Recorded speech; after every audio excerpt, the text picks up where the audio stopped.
In my first 3 hours of working at Alexa Hospital, I treated a 1-year-old boy with a bloody diaper, and his right arm and right leg had been blown off.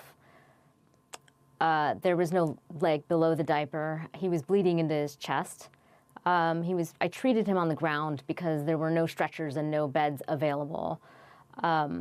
And when the orthopedic surgeon came to wrap his stumps up to stop the bleeding, I would have imagined in the US this would have been a straightforward case that went immediately to the operating room because of the severity as a stat case. And instead, the impossible choices inflicted on the doctors of Gaza have made it such that he wasn't the emergency of the day. There was a waiting list, and the operating room was already full with other more pressing cases.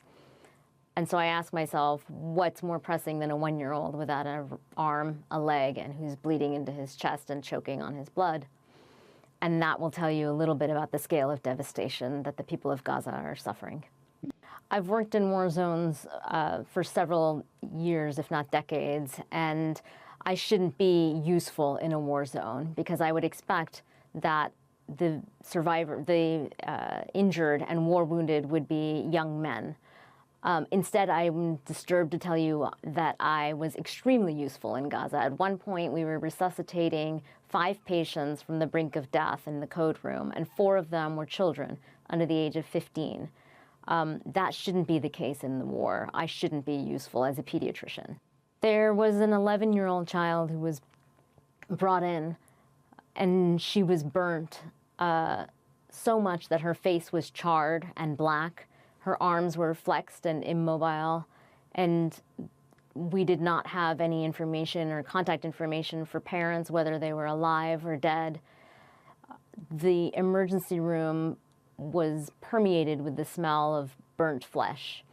And I just kept thinking that this is one of so many of a generation of orphans that are going to be born into Gaza, burnt and amputated and with no life to speak of, no access to services, no family members, and it will stay with me for all my days.